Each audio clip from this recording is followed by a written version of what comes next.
ఎలా ఉంది సార్? ఇక చెప్పుకోవడానికి అనేది ఏమి లేదండి. 5 సంవత్సరాలు అవుతుంది దాంట్లో వ్యాపారం అంటే ఏంటో చూసి కూడా. ఇదే పరిస్థితి కనుక కొనసాగితే ఈ రియల్ ఎస్టేట్ హోల్డర్స్ ఎంతమంది ఉరేసుకొని పోతారో, ఎంతమంది అట్టడుక్కుపోతారో, ఎంతమంది నిలదొక్కుంటారో అనేది కూడా చెప్పే పరిస్థితి కాదు. వీటన్నిటికీ ముఖ్య కారణం ఏందయ్యా అని అంటే మన ప్రభుత్వ పరిపాలన. అదేంటి సార్ అసలు ముఖ్యంగా ఈయన వచ్చిన తర్వాతే రాష్ట్రంలో నిర్మాణ రంగం వేగం పుంజుకుంది అనేది కొత్తగా మరి జగన్మోహన్ రెడ్డి చెప్తున్న గణాంకాలు.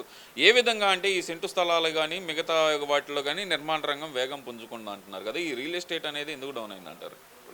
ఏ సెంటు స్థలంలో ఆయన ఇల్లు కట్టించాడు? ఏ నిర్మాణ రంగానికి పోవాలన్నా కానీ కూడా ఇసుక మీద అంతకుముందు చంద్రబాబు గారు ఉండగా ఫ్రీ ఇసుక, ఓన్లీ ట్రాన్స్పోర్ట్. ఇప్పుడు ట్రక్ ఇసుక 5,000 రూపాయలు, లారీ ఇసుక కొనాలంటే 25,000 రూపాయలు ఓన్లీ ఇసుక. ఐరన్ మీద ట్యాక్స్ వేసి పాత రేట్లకి డబుల్ రేట్లు చేశారు. దేని మీద? ఇది వర్కర్స్ మీద ఇది పన్ను అంటున్నాడు. ఆఖరికి వర్కర్స్ చేసే వర్క్ మీద కూడా పన్ను అంటే ఎక్కడి నుంచి తీసుకొచ్చి కట్టాలి? కట్టిన దాన్ని ఎవరు కొనుక్కుంటారు? లేదు. రియల్ ఎస్టేట్ రంగం అని అన్నాడు, భూముల మీద అంటున్నాడు. భూముల మీద విపరీతమైన రేట్లు పెంచాడు, రిజిస్ట్రేషన్ ఛార్జీలని అవని ఇవని చెప్పేసి. ఆ రేట్లు ఎక్కడైనా తిరగాలన్నా మనీ అనేది సర్క్యులేషన్ అవుతుంటే వ్యాపారం జరుగుతూ ఉంటుంది. అసలు మనీ సర్క్యులేషన్ కావడానికి మన స్టేట్లో ఏముందని మనీ సర్క్యులేషన్ అంతా మనీ రూపంలో పోయి తాగుడికే బాధుడికి చేస్తున్నాడు. కానీ తాగుడి మీద కూడా పోనీ అదేమన్నా గవర్నమెంట్ పరంగా ఆన్లైన్ సర్వీస్ కానీ లేకపోతే ఇంకోటి కానీ చేశాడంటే అదేం లేదు. డబ్బులు కట్టించుకున్నాడు. పాతది 50 రూపాయలు అంటే 250 రూపాయలు కట్టించుకున్నాడు. డబ్బులు మొత్తం అటు నుంచి అట్టే లాగేస్తున్నాడు. పని చేసిన వాళ్ళు డబ్బులు అట్లా లాగుతున్నాడు. ఇక్కడ మనీ సర్క్యులేషన్ లేదు. దాని ద్వారా రియల్ ఎస్టేట్ రంగం పూర్తిగా కుదేలైపోయింది. దీనికి ప్రధాన కారణం గతంలో చంద్రబాబు నాయుడు చేసిన తప్పిదాల వల్లే రియల్ ఎస్టేట్ రంగం కుదేలైంది అనేది అధికార పక్షం నుంచి కానీ కొన్ని వర్గాల నుంచి కానీ వస్తున్న వాదన. ఇందులో వాస్తవం ఉందంటారా? 100కు 100% వాస్తవం లేదండి దీంట్లో. చంద్రబాబు నాయుడు ఇసుక ఇచ్చాడు, ఆ రోజు ఇసుక ఇచ్చాడు. ఐరన్ మీద కానీ కన్స్ట్రక్షన్ల మీద కానీ కొంత రాయితీలు ఇచ్చాడు. దానివల్ల కన్స్ట్రక్షన్లు పెరిగినాయి. ఇవాళ నువ్వు వచ్చావు, ఇప్పుడు అమరావతిలో ఎన్ని కన్స్ట్రక్షన్లు జరిగాయండి?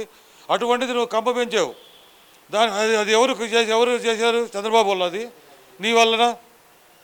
అది చంద్రబాబు వల్ల కాదు. అటువంటిది ఏంది? వైజాగ్ అన్నావు.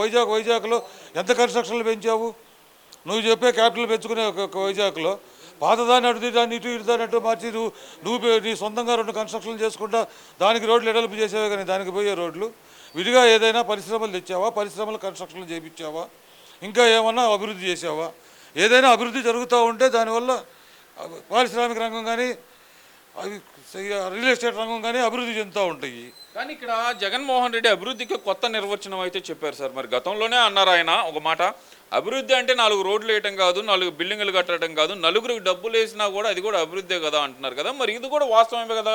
డైరెక్ట్గా పని చేయకుండా డైరెక్ట్గా డబ్బులు వస్తున్నప్పుడు అది కూడా అభివృద్ధి అవుతుంది కదా. మరి నువ్వు పని చూపిస్తే అతనికి శ్రమ విలువ తెలుస్తుంది. అతను సాయంత్రానికి ఇంటికి అతని కుటుంబానికి భోజనం కనీసం పెట్టుకోగలుగుతాడు.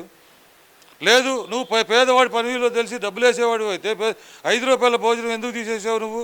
ఆ విధంగా కూడా మనం రేట్లు అతనికి తగ్గిస్తున్నట్టే కదా. అందుకే నువ్వు ఇచ్చే డబ్బులతో పాటు అతను 5 రూపాయల భోజనం తిని పండుకుంటాడుగా.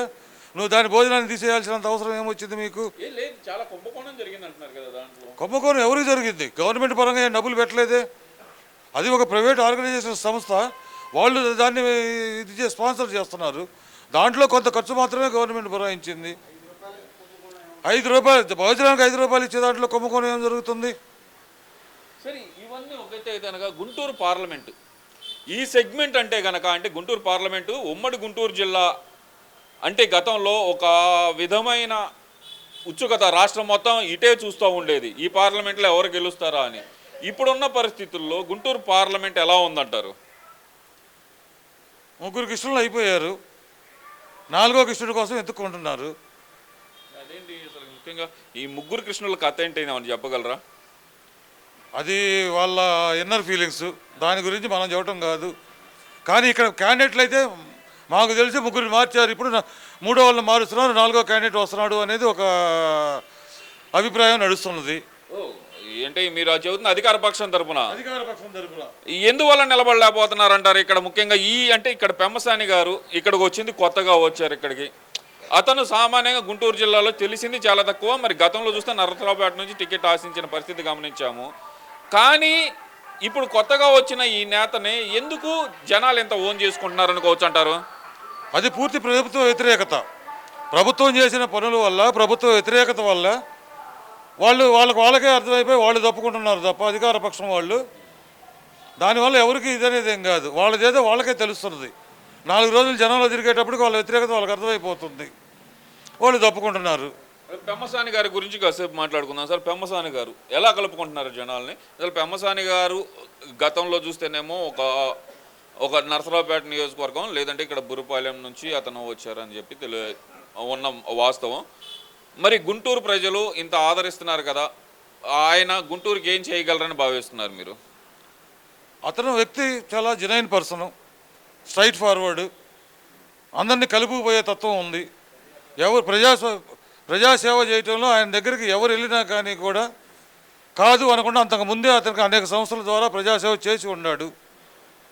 దానికి పార్టీ సపోర్ట్ అయ్యింది. ఇవాళ ప్రభుత్వ వ్యతిరేకత ఉన్నది. ఇవన్నీ కలుపుకొని ఆయన జనంలో దూసుకొని వెళ్ళిపోగలుగుతున్నాడు. సరే, ఇందాక మీరు చెప్పారు 3 కృష్ణులు అయిపోయారని, కానీ పెమ్మసాని గారు ఒక సవాల్ చేశారు ఇక్కడ. ఆ సవాల్ గురించి నేను అడుగుదాం అనుకుంటున్నాను, దానికి మీరు సమాధానం చెప్తారా నాకు? అంటే ఇక్కడ చూస్తే కనుక పెమ్మసాని గారు సూపర్ ఛాలెంజ్ అనుకోవాలి, లేదంటే కనుక డైరెక్ట్ జగన్మోహన్ రెడ్డికే సవాల్ విసిరారు. వీళ్ళు ఎందుకు ధైర్యం ఉంటే కనుక నువ్వు వచ్చి పోటీ చేయి అన్నారు. జగన్మోహన్ రెడ్డి సవాల్ స్వీకరిస్తాడంటారా? అసలు నేను ఒక మాట అడుగుతున్నాను. ఈసారి పులివెందుల కడప పార్లమెంట్ నియోజకవర్గంలో సవాల్ చేసి గెలుచుకొని రమ్మనండి. ఆయన వాళ్ళ సొంత నియోజకవర్గాల్లో అక్కడ ఆయన సొంత నియోజకవర్గంలోనే ఆయనకి ఇది లేనప్పుడు గుంటూరు వచ్చి ఆయన సవాల్కి ఎవరు నిలబడగలుగుతాడండి? మరి గతంలో మరి చూస్తే గనక చాలా సవాల్స్ అనేది, ప్రతి సవాళ్ళు అనేది బ్రహ్మాండంగా జగన్మోహన్ రెడ్డి ఇక్కడికి వచ్చినప్పుడు కూడా చేశారు. మరి నిన్న కూడా మాట్లాడుతున్నారు గుంటూరు గురించి. దానికి నేను ఒకే ఒక ఉదాహరణ చెప్పగలుగుతానండి. బిఫోర్ 2019 అంటే 2019కి ముందు 3000 కిలోమీటర్లు జనంలో తిరిగి ఆహా ఓహో అని గాంభీర్యాలు పలకరించి, ముఖంలో గాంభీర్యత్వం పలకరించిన మనిషి ఈరోజు అదే జనంలోకి రావడానికి ఇదే ఒక బస్సులో కూర్చొని, బస్సు దిగకుండా ఫుట్పాత్ మీద కూర్చొని మాట్లాడేసి, అసలు గంభీరత్వం అనేది లేకుండా ఏం మాట్లాడాలో తెలియకుండా ఏదో వచ్చాం కాబట్టి మా అతని ఫేస్ ఫీలింగ్స్ అనేది బిఫోర్ 2009కి ఫీలింగ్స్కి ఇప్పుడు ఫీలింగ్స్కి అతను కంపేర్ చేయండి మీరు. మనం బయట వాళ్ళతో కూడా చేసుకోవాల్సిన అవసరం లేదు. ఇక్కడ ముఖ్యంగా చూడాల్సింది అసలు జగన్మోహన్ రెడ్డి జనాల్లోకి రావడానికి ఎందుకు ఇంత భయపడ్డాడు అంటారు? ముఖ్యంగా ఇచ్చిన హామీలు నెరవేర్చలేకపోబట్టి. పోయినసారి ఏంది, ప్రతిదీ నోటికి వచ్చిన ప్రతిదీ ఓకే నేను చేస్తా, వారం రోజుల్లో చేస్తా, 10 రోజుల్లో చేస్తా, 3 నెలల్లో చేస్తా అన్నాడు. కాబట్టి ఒకటి సిపిఎస్ రద్దు అన్నాడు, లేదు. నేను అమరావతిలో ఇల్లు కట్టుకొని ఇక్కడ అమరావతిలోనే ఉంటున్నా అన్నాడు, లేదు. పోలవరం 2021 అన్నాడు, 22 అన్నాడు, 23 అన్నాడు, 25కి అన్నాడు, ఇంతవరకు పోలవరం లేదు. పట్టిసీమ నడుస్తున్న పట్టిసీమని ఆపేసి రైతులకు నీళ్లు లేకుండా చేశాడు. సంక్షేమం బట్ట నొక్కడం అని అన్నాడు. ఎక్కడ బట్ట నొక్కుతున్నాడో, ఎంతమందికి పడుతున్నాయో తెలియట్లేదు. మద్య నిషేధం అన్నాడు. మద్య నిషేధంలో ఆయన పాత మద్య నిషేధం చేశాడు. సొంత మద్యాన్ని అమ్ముకుంటా, అది డబ్బుల కోసమే అమ్ముకుంటా, బిల్లులు అనేది లేకుండా డబ్బుల కోసమే అమ్ముకుంటా, దాంట్లో మాత్రం అన్నీ తీసుకొచ్చాడు. ఏది భూము, స్పెషల్ స్టేటస్, స్టేట్ క్యాపిటల్, అన్ని పేర్లు దానికి పెట్టుకొని దాన్నే తీసుకొచ్చేసేసి నేను అన్నీ తీసుకొచ్చానని చెప్పుకుంటున్నాడు. అవే హామీలు అంటే అవన్నీ మరి వాళ్ళు ఎక్కడ అడుగుతారోనని భయం పుట్టే జనంలోకి రాలేకపోతున్నాడు. ఇప్పుడు చేస్తున్న బస్సు యాత్ర జగన్మోహన్ రెడ్డి కనుక సంవత్సరం క్రితం మొదలు పెడితే కనుక పరిస్థితి ఎలా ఉండేదంటారు? రోడ్డు మీదకి లాగేవాళ్ళు అంట. నేనైతే ఈ రోజుకి కూడా టైం లేదు. రెండోది ఏంటంటే ఎలక్షన్ కమిషన్ ఆధ్వర్యంలో నడుస్తుంది కాబట్టి.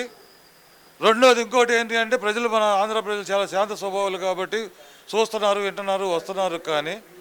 కానీ ఇప్పటికే కట్టలు తెచ్చుకొని ఉన్నాయి ఆగ్రహాలు. డైరెక్ట్గా జనంలోకి రమ్మన్నాడు. ఇప్పుడైనా సరే డైరెక్ట్గా జనంలోకి, వేరే వాళ్ళు ఇతర పార్టీల వాళ్ళు ఎలా అయితే వచ్చి మీటింగ్ చెబుతున్నారో ఆ పద్ధతిలో ఈరోజైనా బయటికి పబ్లిక్లోకి రమ్మనండి. ధైర్యం ఉంటే అదే చాలు, అతను గెలుపు కింద లెక్కేసుకోవచ్చు. ఇది వచ్చే పరిస్థితి లేదంటారు.